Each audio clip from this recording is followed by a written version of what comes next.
There was a child went forth.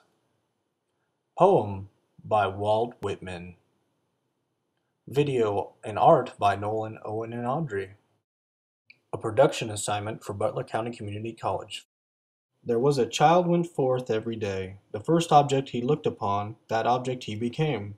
That object became part of him for the day or a certain part of day, or for many years stretching for a cycle of years. The early lilac became part of this child.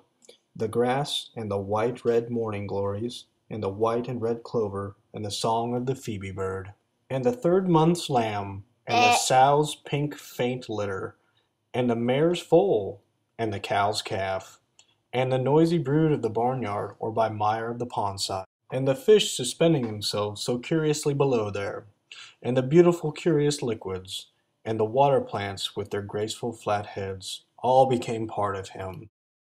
The field sprouts of fourth month and fifth month became part of him. The winter grain sprouts of those light yellow corn and the lucent roots of the garden, and the apple tree covered with blossoms and fruit afterwards, the woodberries and the most commonest weeds by the road, and the old drunkard staggering home from the outhouse of the tavern whence he had lately risen, and the schoolmistress that passed on her way to the school, and the friendly boys that passed, and the quarrelsome boys, and the tidy fresh-cheeked girls, and the barefoot negro boy and girl, and all the changes of city and country wherever he went. His own parents, he that had fathered him, and she that had conceived him in her womb, and had birthed him, they gave the child more of themselves than that.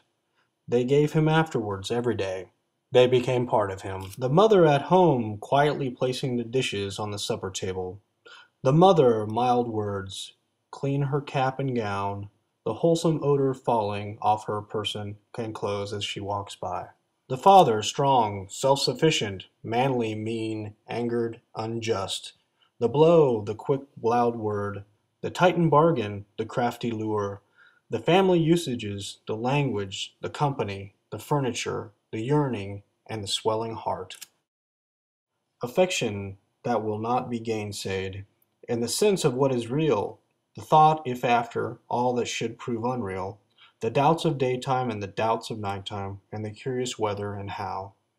Whether which appears is so, or is all the flashes and specks. Men and women crowding in the streets, if not the flashes and specks, what are they?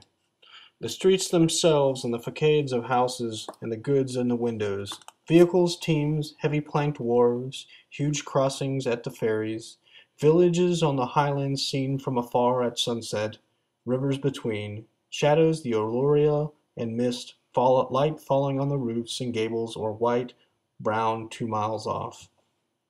The schooner near by sleepily dropping down the tide, the little boat slack-towed astern, the hurrying tumbling waves, the quick broken crests slapping the strata of colored clouds, the long bar of maroon tinted away solitary by itself. The spread of purity it lies motionless in. The horizon's edge, the flying sea crow, the fragrance of the salt marsh and the shore's mud. These became part of that child who went forth every day, and who now goes and will go forth every day. The end. Or maybe a beginning.